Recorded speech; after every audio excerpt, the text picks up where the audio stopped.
Good afternoon, everybody, and happy Friday. And for those of us who work at UNLV, it's the Friday before spring break. So I know that everybody is really looking forward to that. Spring break also always means that we're getting close to commencement. And those of you who are here that are graduating and trying to figure out what am I going to do with my life and what kind of career am I going to get? And will I even just get a job, right? We used to call those back in my day senioritis, right? Or senior anxiety or graduate student anxiety about what happens after college. So with that, I'm really happy to be able to partner with the city of Las Vegas on what it means, or what does it look like when you're trying to get a job, particularly looking at careers in government. So I'm very happy that finally, after many months or maybe even years of discussion with Ms. Crystal Harry, that we were able to at least have this particular session, with the anticipation that we will have many more sessions to come with the city of Las Vegas, and that this will be a wonderful partnership. So today we are joined by Ms. Crystal Harry, who is with the City of Las Vegas Human Resources Administrator. She comes with a wealth of experience, a wealth of knowledge, and a wealth of expertise. And she, of course, is being joined today by her colleague, Mr. Ron Pruitt. Am I pronouncing that correctly? Sorry, it's Pruitt. There's so many different spellings, but it looks like Pruitt. Just like it's spelled, right? Okay. Mr. Ron Pruitt, who is a senior human resources analysis and has worked at the city of Las Vegas since 2004. And he's held a variety of positions and is currently the recruiter. So recruiters know what they're looking for and what you all are going to be needing to have for the Department of Public Safety. So it is my pleasure to hand this over to Ms. Crystal Harry and Mr. Ron Pruitt. Thank you, Dr. Barlow. Appreciate you having us today. Good afternoon, students. I'm going to go ahead and share our presentation. Hopefully, we'll see if this works or not. Oh no, wait a minute. Let me do it differently. Sorry. I've been on WebEx, and so it's different on WebEx than it is on Zoom. Yeah, each one has its own little quirks, and I'm like, all right, well, how am I gonna do that? So hopefully we'll be able to answer any questions you have about what it looks like to work for a municipality. I've been with the organization since 2011. Ron has been here much longer than I have, but it's definitely has something that we have a passion for. Let's do this. All right, can everybody see the slides, hopefully? Okay, great. All right, so welcome to the city of Las Vegas. Okay. Ron, you want to take this portion? Is it advancing? It sure is. Would you like me to tell a little bit about myself? Yeah. Sure. I have, well, maybe after today, you find me a bit qualified. I've looked at a lot of thousands of applications over the years on various different jobs. There's not much at the city with the different positions that I haven't recruited for.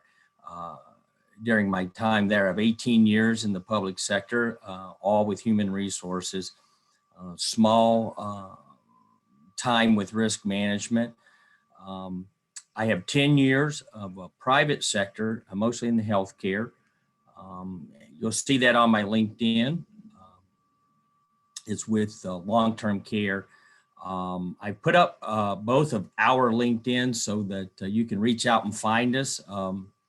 I think LinkedIn's a great way to connect with folks and network. So please feel free to send me a connection invite and instant message me with any career questions or any advice or any help that I can have.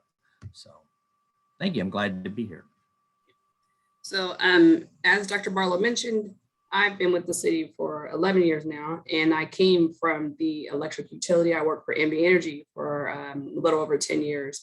And so have a variety of experience within HR. Like most students, when I graduated from college, I wasn't even certain what I wanted to do. As when I was attending college, I wasn't even certain what I wanted to do. I think I was just going through the motion because I felt like that was what I was supposed to do. So then it became important for me to figure out what I wanted to do in life. And I kind of fell into HR and have loved it ever since.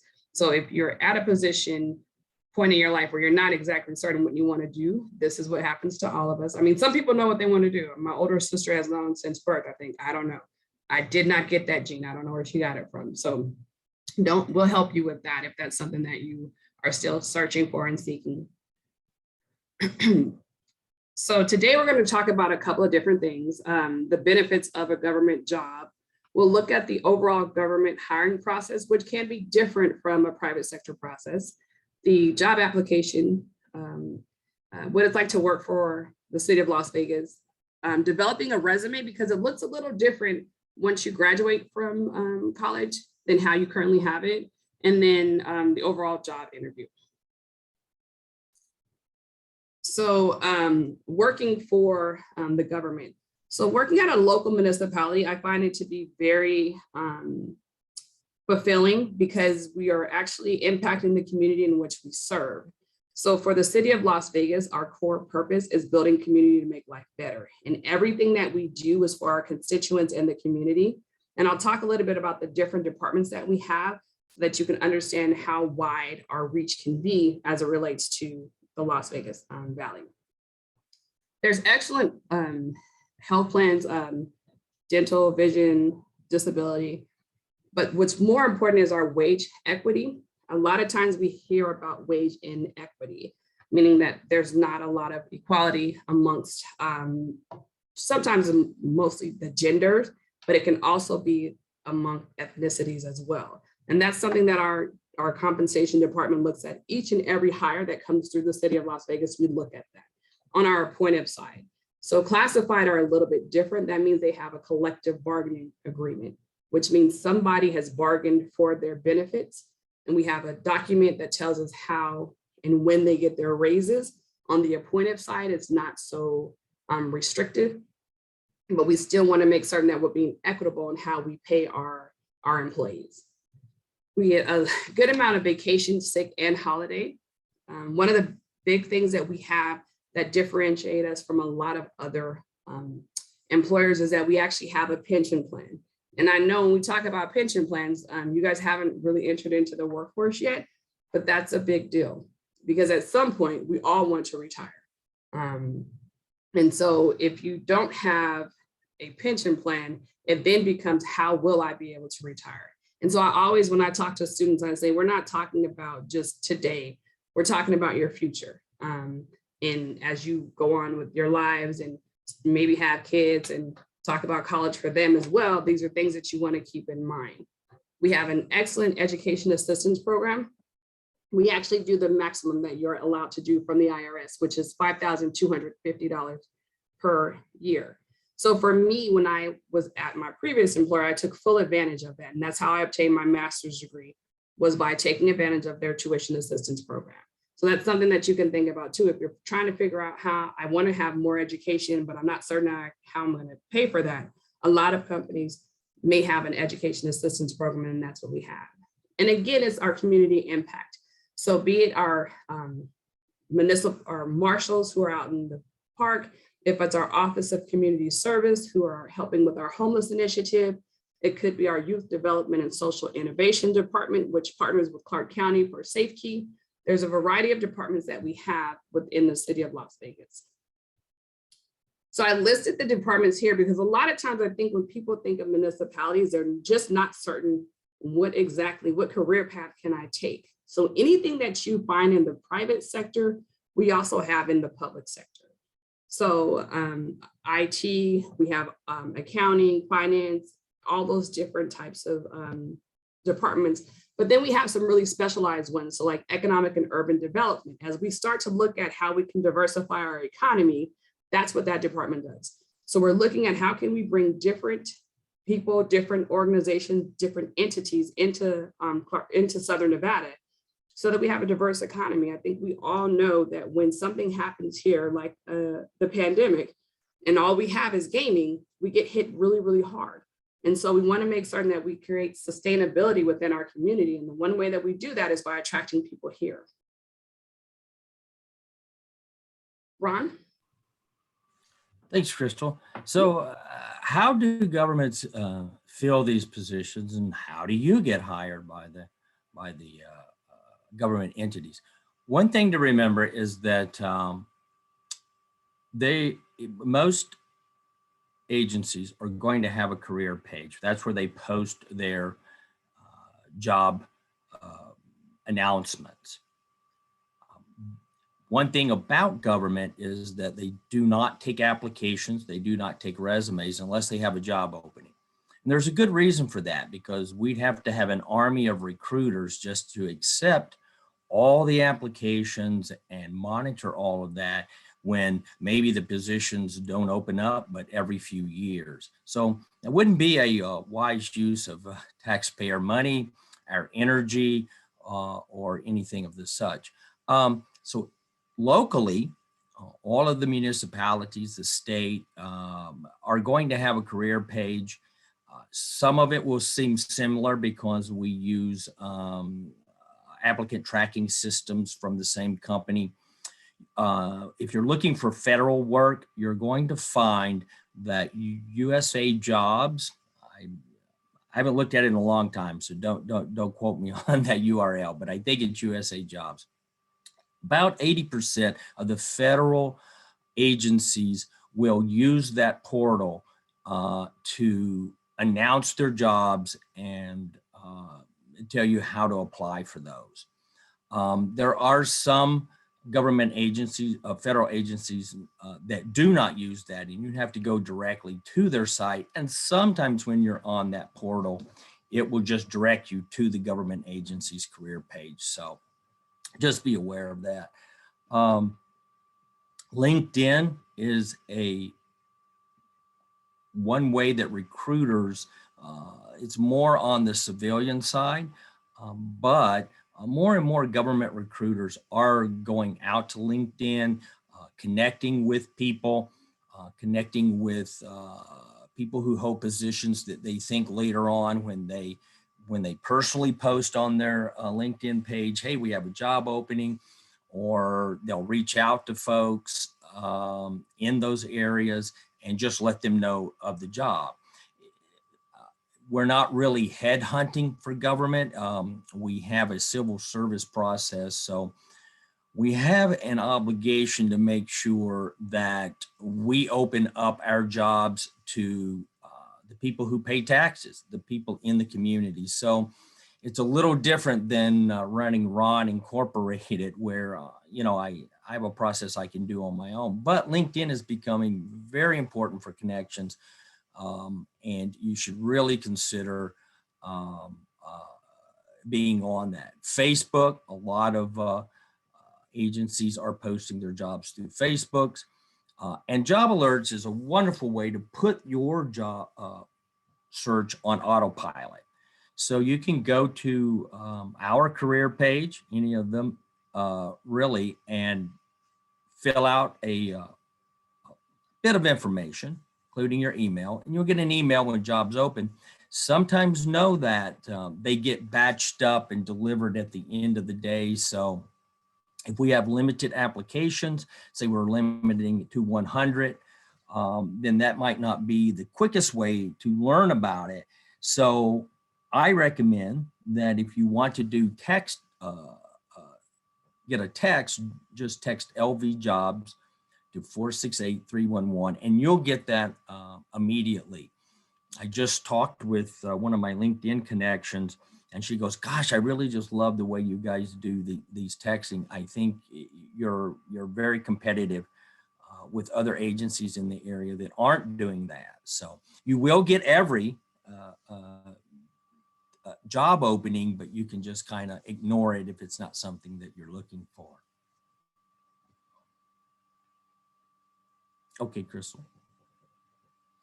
The government hiring process. So it's important to know that you can attach your resume, you can attach, sometimes you'll be asked to attach things, but the employment application is the official hiring document. So that is the only document that we typically at the city as recruiters evaluate.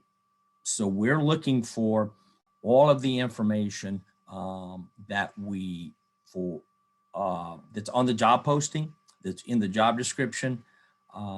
There are times where we ask you to attach a resume for perhaps director positions, higher up positions, but know that most times it's the application. So if it's not on the application, then we can't evaluate your experience for the position. Now, one thing I noticed with UNLV, they're still really read into that job posting, because even though you fill out the application, they want a cover letter and they want a resume. And sometimes they ask that to be sent to a search committee. Sometimes they ask it to be sent somewhere specific. So really read into those UNLV or any university, because universities tend to like to still do that, even though they have the application process. Which brings me to one important thing, is that recruiters spend a lot of time on our job posting. It's our way to communicate with you. So always take time to read through that before you even begin the process, because it's going to have a lot of information on there that you're going to want to know. I also recommend printing it out, because it's going to stay up for a certain amount of time and then it's going to go away. And then you may need it down the road when they call you for an interview or a second interview. You're going to want to refer back to that, and then you're not going to have it. So I recommend printing those out, especially the ones you're very interested in. What is it that we're looking for as recruiters? Well, we're going to screen for what we call the minimum qualifications. So somewhere in that job posting, we are putting up the job description, the essential functions of the job, the minimum qualifications. So if it's asking for a bachelor's degree in a certain area, then we're looking for that on your application. If it's looking for a certain amount of experience or certain experience, we're looking for you to have told us that on the application. And you should tell us that for every employer that you put on the application where that experience is applicable. So I'll begin to look, well, that experience is here, that's 1 year. The experience is with this employer, that's 2 years. And then I'll begin to look for that 4 years experience over all of those employers that you've put on there. But you're going to have to put that with every one. Now, because recruiters are looking for that specific license or experience or education, when you get to an employer, either think about this or either type it in there. Related duties to the minimum qualifications include. Okay, that's your setup statement. That's what you want to be thinking about. And then you're going to begin to list the experience for that employer specific to those minimum qualifications. Because if you're not showing the recruiter that you're meeting those, you won't move forward. And so that's the big screening process we do.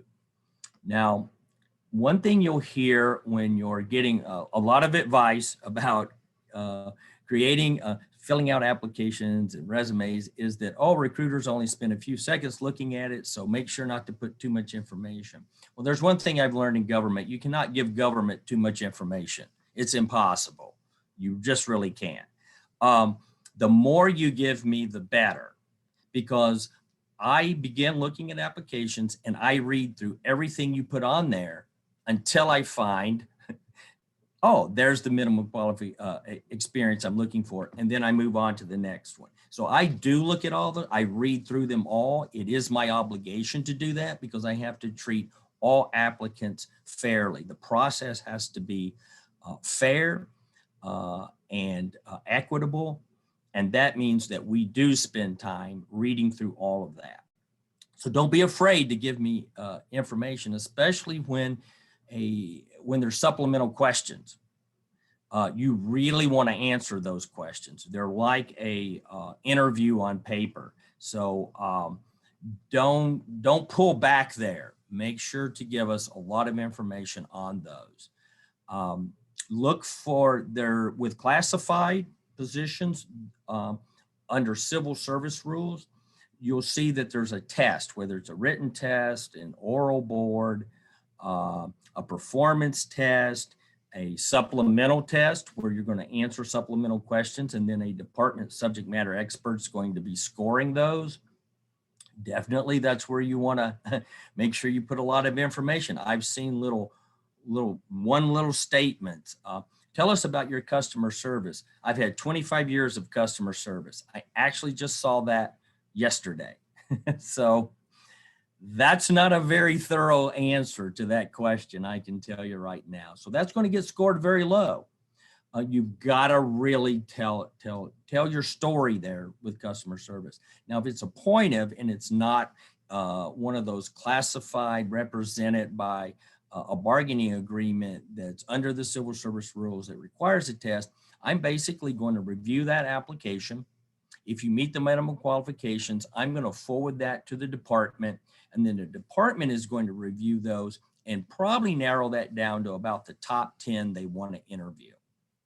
And then they'll probably cut that in half and go with a second interview, getting to their top 3. I don't see it go much past 2 interviews, but you could kind of expect at least 2. And they're going to narrow that as they go along. And the stakeholders in the organization are going to become more influential as you move up. So obviously, maybe the director's not part of the first round of interviews, but don't be surprised if they're there for the top 3. Ron, yeah. we've got a couple of questions. I wanted All right. get them in, okay? Okay. The first one is, and I'm assuming we're talking about, the question is, are employees of UNLV or state schools considered internal candidates? And I'm assuming that the person who's asking this, Jessica's asking this question, is referring to classified. Sure. Now, typically, and I'm going to talk specifically for City of Las Vegas, and then you can take that definition probably broadly, but not maybe specifically for UNLV. When we look at classifying employees, internal candidates are usually limited to those who have passed their probation. So let's say I'm an office assistant and my probation is 6 months. And then after 6 months, I am confirmed. And so now I'm what we call a regular employee. We've gotten away from the term permanent employee. You may hear that sometimes. People are like, well, maybe they're not permanent.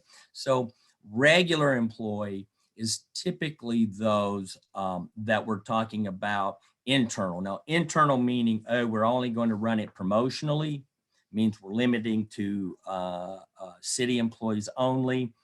They may get points. Their contract says they get 3 extra points on the exam.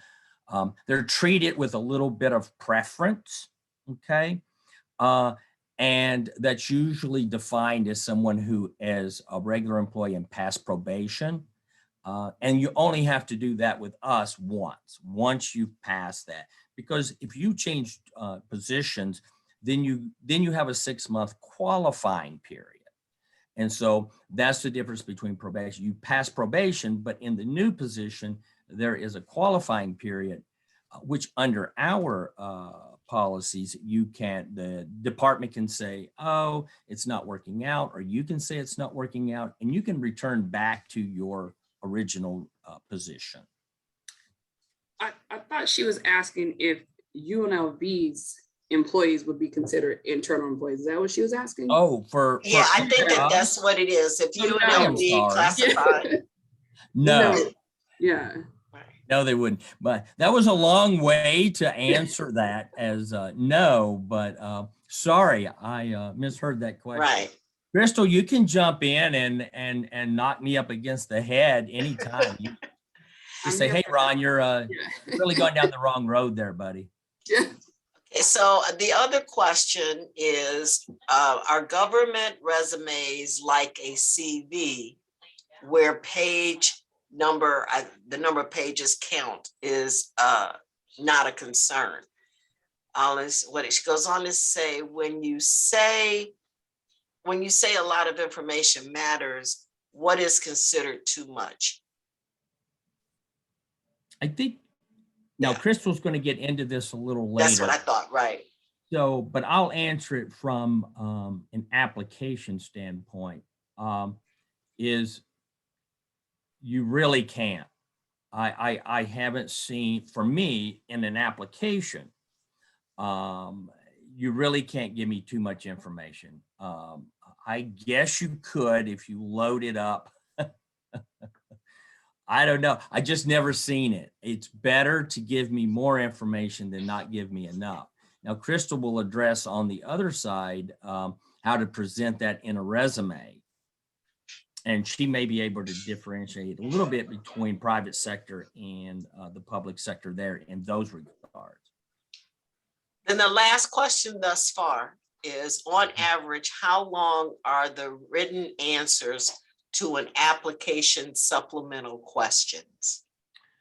They should be pretty good length.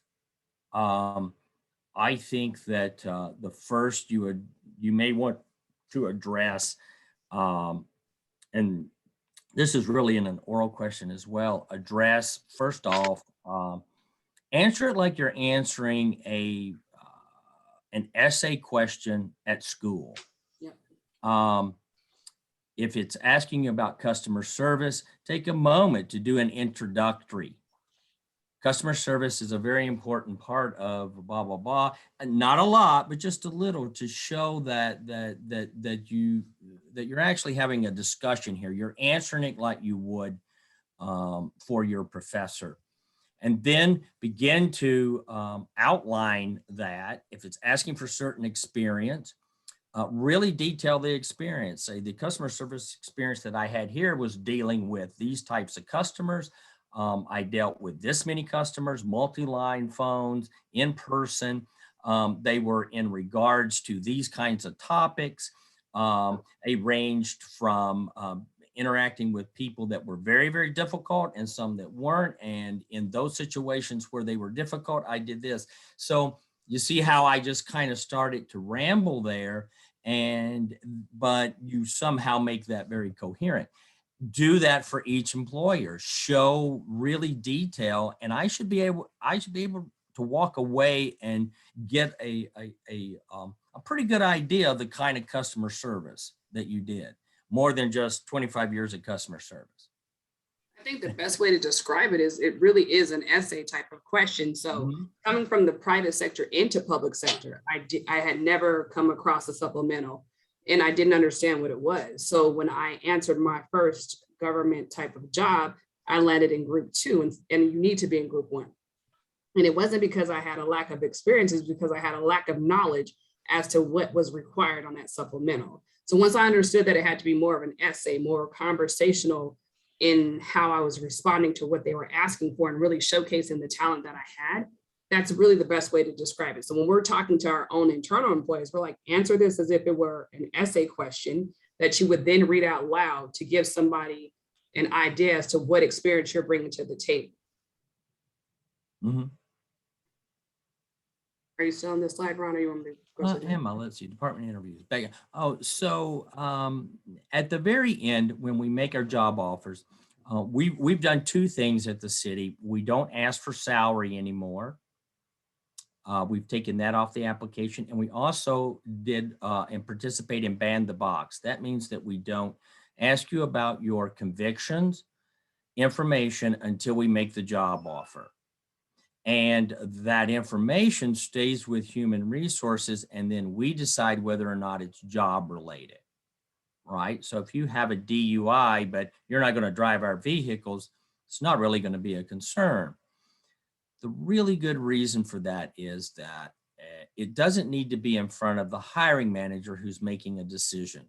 Now, I know that DUI doesn't mean anything, but what if the hiring manager lost his family to a drunk driver 2 years ago? Subconsciously, that may be a problem for them, and that doesn't need to be in the hiring process at that moment. So I really like Ban the Box. There's no reason to have that information there at that moment.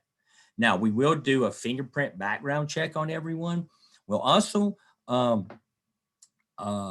verify through a third party your education, your experience. So make sure you did graduate, make sure you, and make sure that your work experience, the dates are going to line up. Now, sometimes if it's been 10 years, we won't, our third party can't even find it, but all of that's going to be verified. And then there's a drug test. So we are an employer that does drug testing. And I think I'm finished with that slide. Do I have another one? How to read a job posting. Like I said, we are, I see one here. I see a salary range of 86,000 to 111. Salary ranges. Okay, sometimes with appointed positions, we will advertise them from the beginning, from the entry level to mid-range. Now, in our system, for a director can offer up to mid-range just on their own. To get anything above mid-range, they have to go to their bosses and make that happen. With our classified positions, there's usually very little negotiating that salary because it is represented by a bargaining unit. They're set up in steps. So that means that you get an automatic raise every year. One step is 1 year. And we typically start you out at step 1, but we have seen under certain circumstances that you could go to step 2 or 3. So it's not going to be a big jump there. So I post those hourly so that people don't think that there's this big range.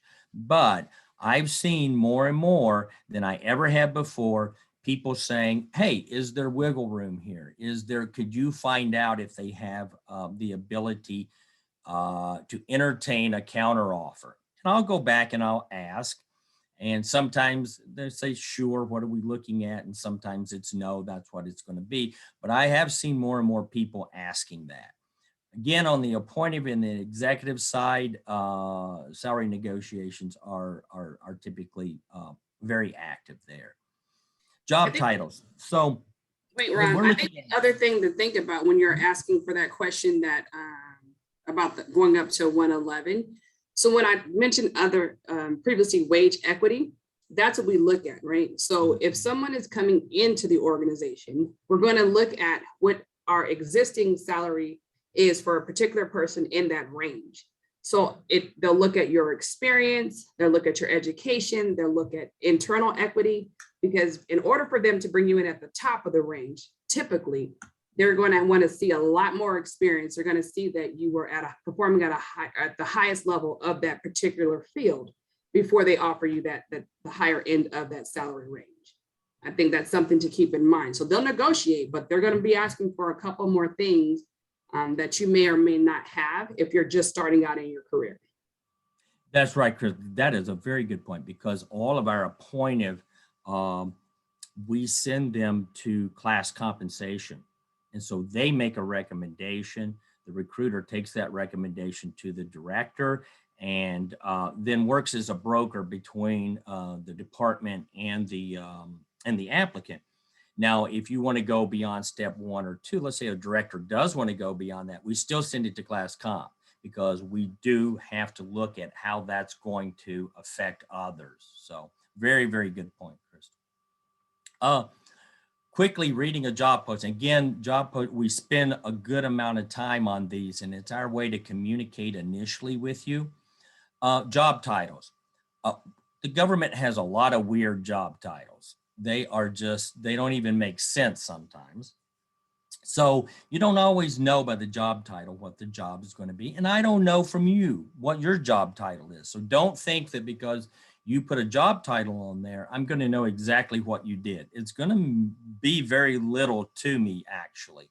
I'm really going to get down there and look at your duties and what you actually were doing, not really what your title was. Look for the applicant closing date, because that's when the applications will go down. Typically for us, that's at midnight, 11:59. They will automatically shut down. Sometimes you're going to catch them right at, oh, there's only one more day. But that's just kind of a timing thing. Look for other important dates. And so if they say, hey, we've already set the oral boards for the first group, we're already setting interviews, you're going to want to go and immediately put those on your calendar, ask for that time off, do your dental appointment or whatever that you need to schedule in order to get away from your employer. Now, you may cancel that appointment later or whatever, but you do want to have that available, and because they're going to stick to those timelines typically, unless something big comes up. Look for any documents they want attached. Again, I know UNLV, when I look at their job postings, they want to see that cover letter, that resume. It may send it to a certain email separate of the application. Look at the assessment methods. Are they going to just review the application? Are they going to review the supplementals? Is there going to be a written test? So maybe there's some way they're going to initially assess those applications and narrow the pool. Again, the minimum qualifications are the experience, the education, and the license and the certificates. That means you just meet the minimum qualifications. You may or may not be the most competitive. Obviously, more competitive people are the ones that have the more experience, more education, the more license, and more certificates above that minimum qualifications. Look at the primary job duties. Now, I can tell you typically there's a pecking order there. So if you see 1 through 10, the first 3 or 4 are probably the big primary functions of that job. You do want to address those on your experience where you have it. So make sure that if they're looking for experience in bullet number 1 and you have it, make sure to communicate that. Okay. Now, as you move down, you'll see they get more either less of frequency or less importance. And then sometimes you see marginal, means you may do it a little bit. Submission guidelines. Look at how do they, now typically there'll be a button, you submit it, but do you also have to send something somewhere else? And again, that's going to be in the job posting, and you can't ignore that, or you'll be dropped at that part, almost guaranteed. That may be my only slide. I don't know. I'm a little talky. I have a question, Ron. Yes. This is Juan. I am wondering, is it appropriate to add volunteer information within the actual application? I noticed that it's not really, the application process is not really made to include volunteer service, but is it appropriate to include that? Absolutely. Okay. Absolutely. It can't hurt you, right? But if I could count it, let's say you were 6 months short. Remember, now when it says 2 years experience, I'm taking 2,080 hours. If it's part-time, I need to see 2 years. So I'm really sitting there. I mean, I get a sticky note and start writing it out because I have to make sure that you have that. Let's say you're 6 months short, but then I look down and I see you have volunteer time. I can go, perhaps I'd have to evaluate it on a case-by-case basis, but perhaps I could use it. If I can't use it, it sure didn't hurt you, Juan. But if I can use it, it may take you forward. Now, if you don't need it, it still may look good. What if one of the hiring managers was part of Red Rock Search and Rescue? What if they saw, wow, that's somebody that's out in the community? You never know who you're connecting with when you're sharing your story. And so it's not a bad idea. The way that I would do it is I'd put the name of the organization. My position would be volunteer. I would put my volunteer hours, and I'd say what that I did and make sure to say that it's a volunteer.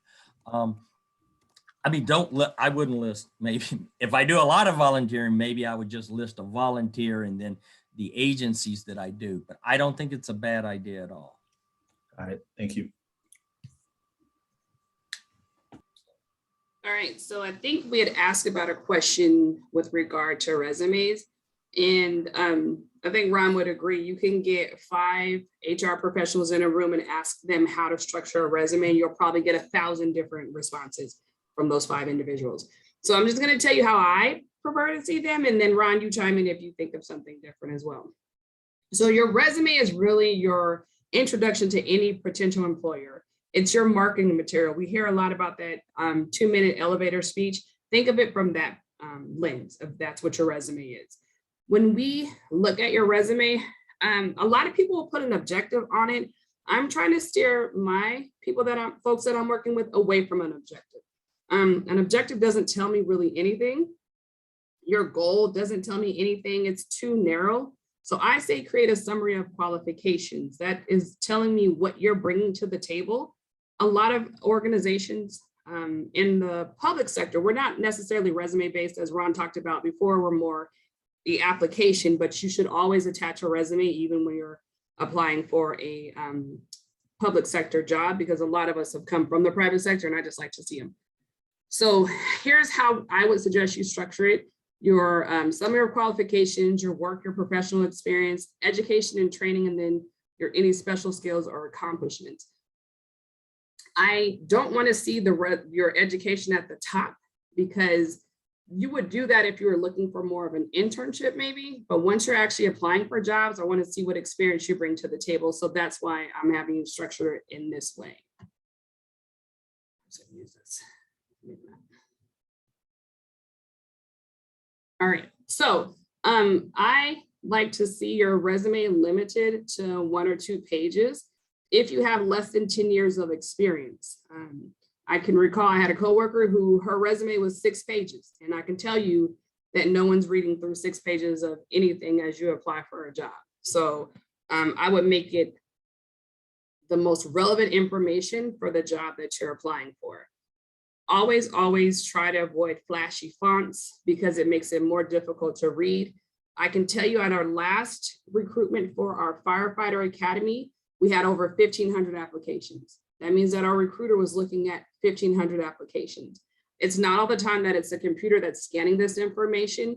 It's actually a person who's doing that. Always, always, always triple check your for typos. After you've looked at it for so long, pass it off to somebody else because you've looked at it for too long and you won't catch the typos in there. And that's something that we see a lot of. So when a long time ago, we looked at monster.com and kind of looked at the pet peeves. This is a course that I used to teach for students who are on their final course going into the workforce. And these are the things that I would teach them prior to exiting the college, you know. Again, looking at the dates, because if you're looking for a private sector, or public sector, that's how we qualify you for a position. If your dates don't match up, that's going to be an issue. Missing contact information. That's how we're going to reach out and say, hey, we'd like to have you interview for a job via your email address or what have you. So make certain that that's on there. Functional resumes. I don't like functional resumes. All it is doing is lumping whatever function you have. So you'll put customer service all together, but not telling me at what organization or entity you garnered that experience at. So I can't tell if you have 5 years of customer service or if you have 1 year, and this position requires 3. So that's not going to help me in qualifying you for a position. Do not put any personal information on your resume that is unrelated to a job. And I will show you some real life examples of what I've seen on them that cause us to scratch our head. Before submitting your resume, research the job. So when Ron mentioned putting out that job description, when you apply on the job, make certain that you tailor your resume. So for me, I have 3 different resumes. I have a resume if I'm applying for a human resources job. I have a resume if I'm applying for a training and development job. And I have one when I'm applying for adjunct faculty jobs. Because it depends on what I want to highlight because of all the experience I have. So you want to be able to tailor that resume to what you're actually applying for. Always learn more about the company, because I'm more and more, they're asking in a couple of interviews that I went to in the past, they ask, have you looked at our website? Do you know what our company's values are? So those are things that you want to make certain that if you're applying for a position, that you know exactly what they stand for, what their values are, so that you can answer that in an interview, because I've seen it come up before.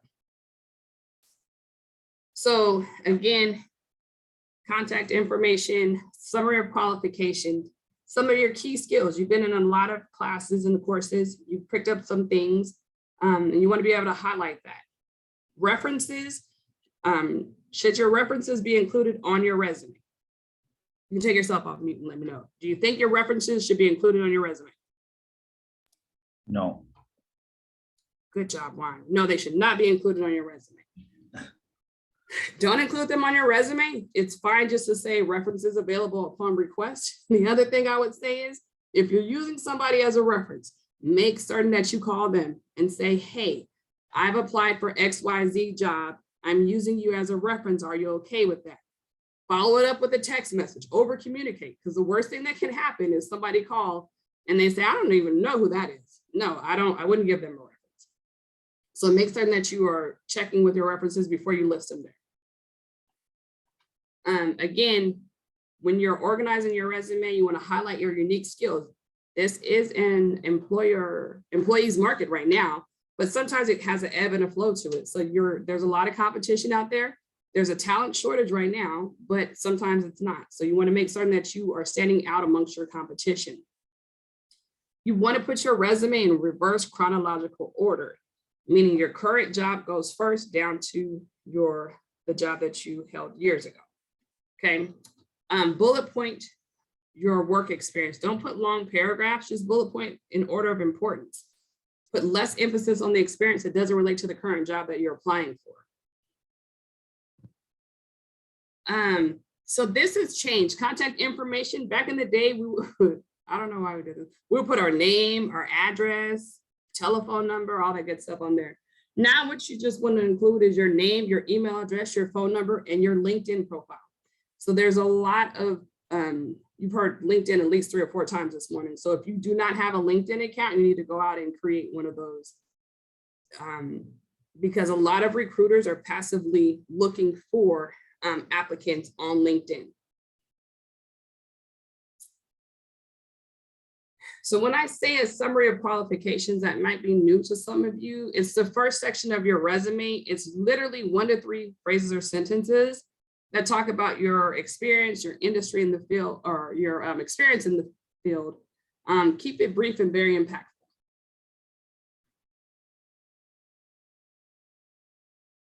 When we look at your experience, you want to make certain that you're using action phrases. Managed, initiated, planned.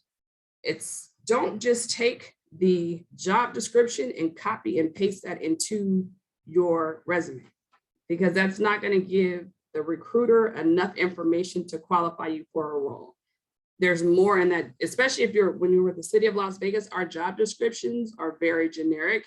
So you want to make certain that you're actually selling yourself rather than just copying and pasting your job description. So here's an example of how you would want to word something.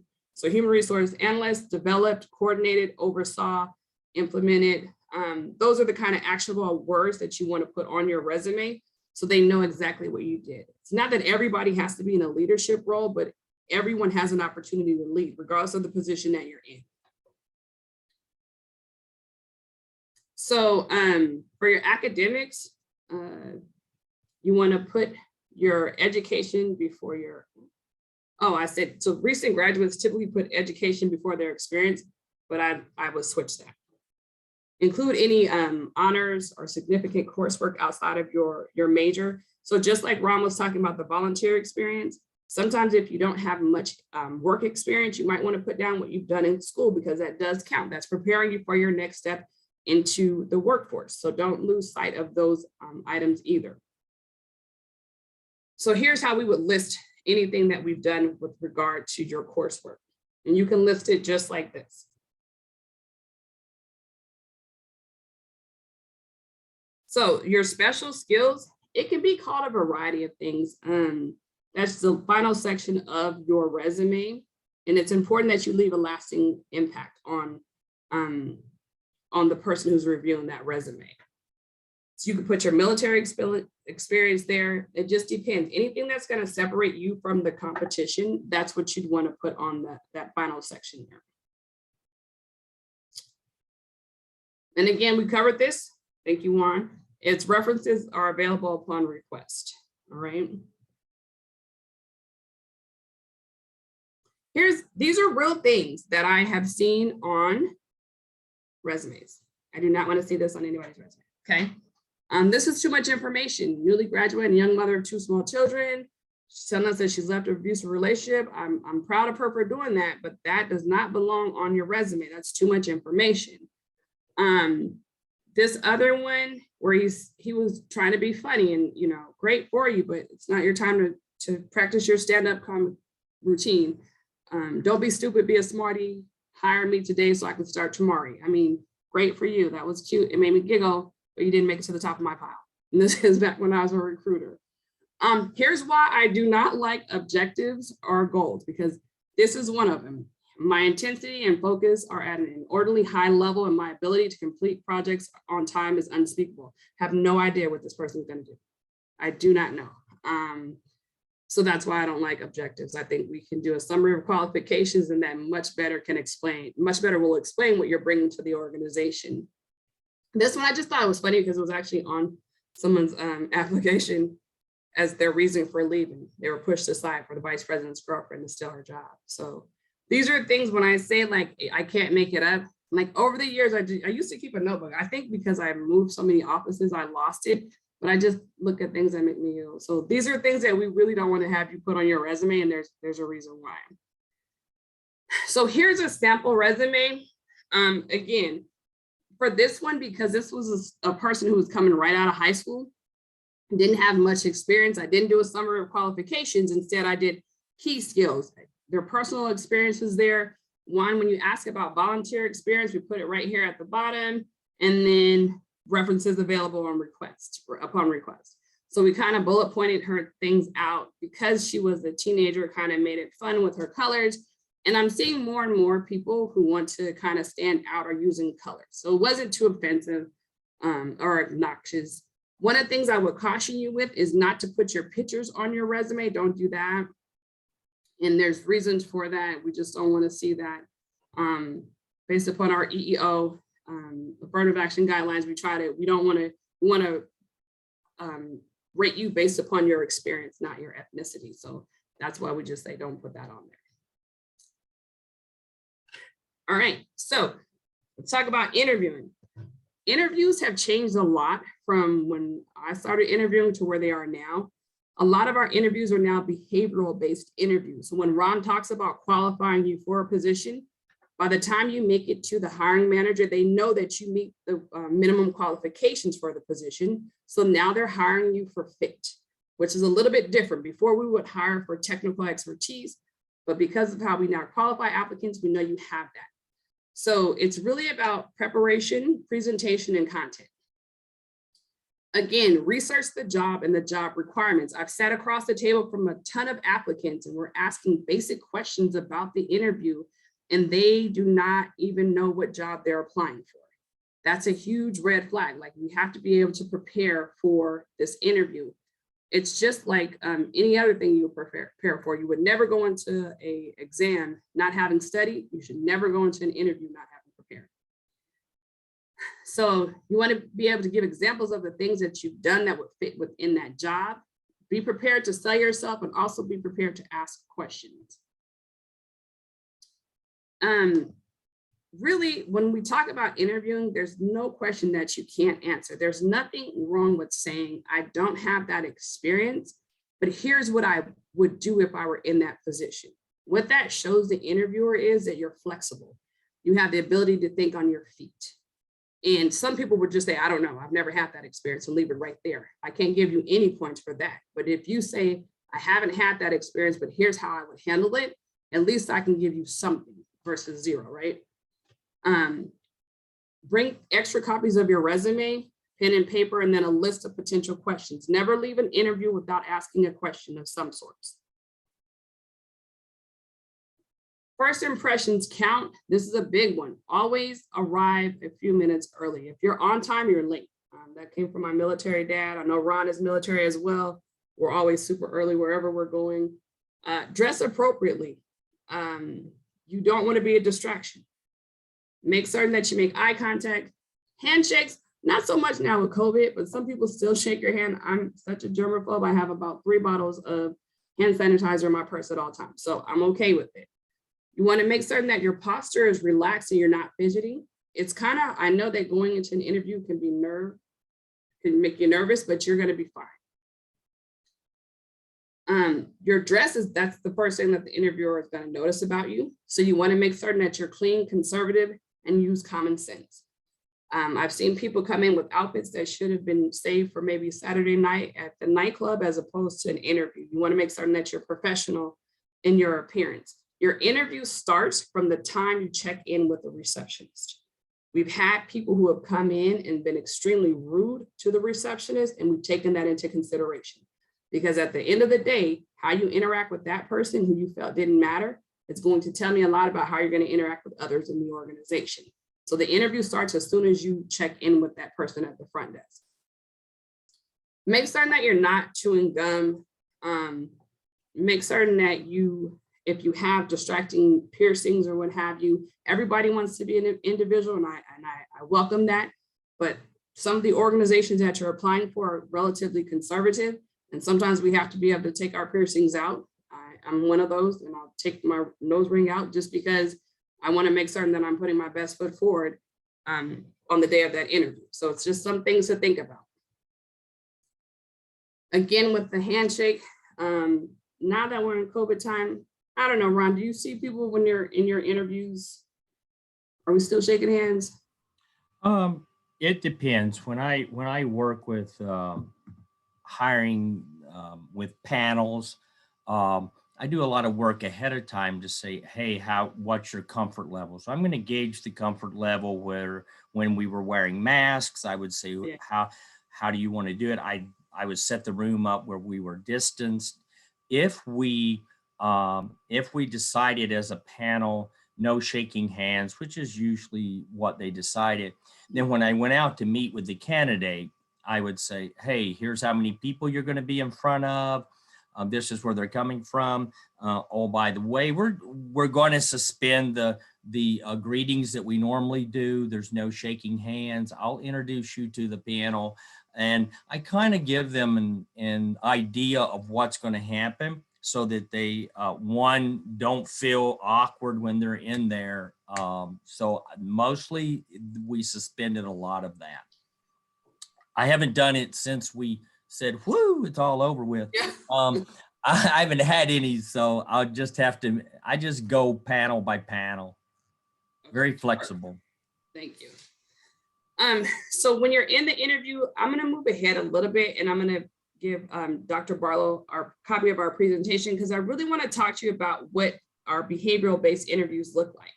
And so it's always about, tell me a time when you persuaded somebody to do something, when you interacted differently, and it's all in how you answer those. So the technique that we teach is called STARS. It's situation, task, action, and the results. So you have to think of what you were doing, what's the situation, what you did, what action you took, and what were the results. And that's how interviews are now structured nowadays.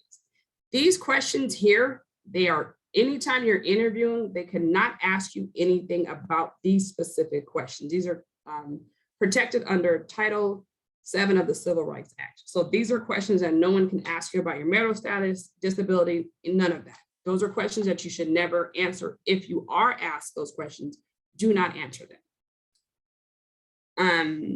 And then most of the time it's a panel, and because you never know who's in charge, you want to make certain that you're answering the questions and looking at every member of the panel. It's okay if you're caught off guard to ask them to repeat the question, but by all means, do not make up an answer. Just say, I've never experienced that, and here's how I would do it if I ever had that come across. All right, so make certain that you followed up with a thank you note, and then you can provide your references as well. But some of the common interview mistakes are a lack of enthusiasm, coming to the interview unprepared, and then having an unprofessional attitude from the time you check in with the receptionist. All right, sorry to go through that so fast. Are there any other questions that you all have? Crystal, I've seen a couple of, I kind of pulled up my chat and I've seen a couple of questions if you'd like me to kind of. Yes, Ronald, read thank them. you. So one, Argy, is it? Argy, if you're on here. I hear networking is imperative. Yes. Hi, how are you? Well, how are you? I answered you privately and I saw that you asked it to everyone. So I decided I'll just wait and answer it here. I hear networking is imperative to the private sector. How important is it that I'm connected with someone in the local government? Very important.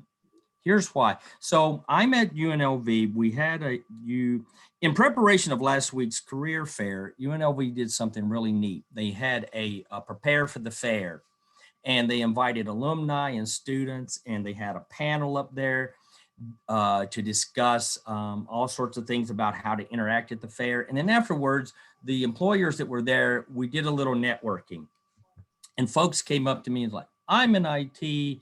How would I, get a job at the city in IT? And I said, well, are you on LinkedIn? And they're like, yeah, kind of. And I said, well, do you know our IT director? And they actually knew our IT director. And I said, well, are you connected with him? Because he's very active on LinkedIn. They're like, oh, well, no. And I said, well, let's pull him up real quick. So I pull him up, and he had made a posting. 2 people have commented. Only two people. If you're number 3 on a director, a comment on a director who's very active, and you do that often, they're going to see you. Networking is not, oh, I made one connection and wow, I'm in the C-suite, right? Networking is a long career process. And yes, you do want to be out there. You do want to be posting relevant stuff. You've done a lot of stuff at college. You've written research papers. You have a wealth of knowledge to share with people. You just got to be sure how to share it out there, whether it's in a post, an article that you write. Connect with directors, connect with those people who are going to make hiring decisions. Comment thoughtfully. So when they post something and you go, oh, I remember I did something on that, make sure, I mean, not a lengthy one, unless you've got a lot to share and you see that people are, but over time, people are going to notice you. And that's how that networking is. And government agencies are on there more and more. So our IT director obviously is on there a lot. He's very active on that, especially when you see that they're active, really get into the conversation. And that's a career builder down the road. Please don't discount what you've been doing in your classes as information that you know that other people don't know. Okay, you've gained an education, you've gained some information to share it with folks. Then other people will be like, hey, that Ron, what a great recruiter he is. He comments and that kind of thing. Maybe they notice me. Not that I'm going anywhere, so. Crystal. The other was any tips for Zoom interviews?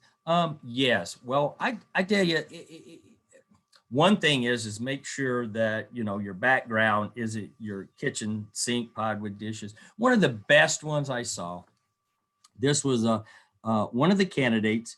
I could see that he went to the local library and he got one of those study rooms and he set everything up, and I could see in the back that it was the library, and he was standing when we came on. This was with fire, it was a firefighter paramedic. We were doing out of state interviews, and then he waited to be seated. So what he did is he put himself outside of his home in a very business-like environment. He stood up just as if he would have come in. He had his chair all ready. We said, oh, please sit down. So he began to mimic that. Now, I'm not saying you have to go to all that trouble, but for him, that was very important.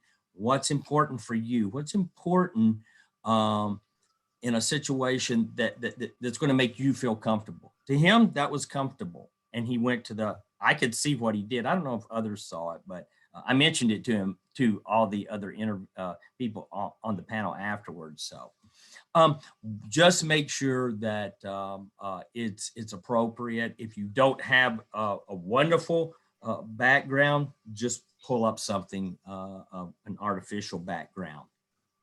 Other than that, just treat it like anything else. Now, if you're going to meet with certain people and you know their names, take little sticky notes, the little small ones, put them across the top of your computer here. So when I'm looking at the camera like this, I know, oh, Joan. So I won't remember your name, but I can put the information I want to see with little sticky notes all around my screen. And I can say here, talk about this experience, talk about this experience. And so you can't see it, but I can see it. And now I'm an old guy, so I need help in that regard.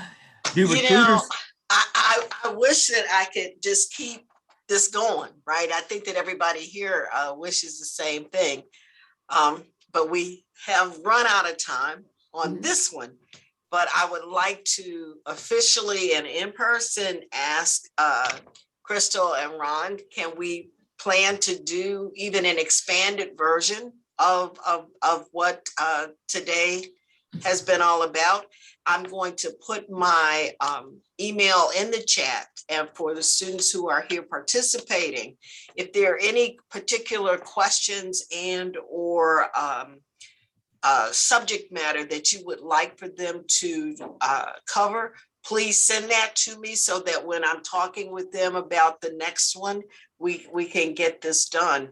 And obviously, and an hour is not going to be enough. So I'm really excited about that. I am so excited about this. And I just really, really appreciate everybody coming. I appreciate you, Crystal. I appreciate you, Ron, for being here this afternoon, and we will do this again. We're just gonna have a series. I can see everything that you all were talking about being a series. Jamila, got a question? Not Oh, a I think question, that's a just an clap. applause. Okay. Applause. Thank you, thank you, thank you, thank you, thank you, thank you. Thank you for having us. Yeah, oh, Exceeded thank my you. expectations. Exceeded my Thank you. expectations. So Jamila, you claimed that for me earlier, so I sure appreciate did. that. I sure did. appreciate It was that. amazing. I appreciate that. Well, I want to thank you all again for coming, and be on the lookout. I have your emails and everything. Be on the lookout when we continue with the series. I appreciate that.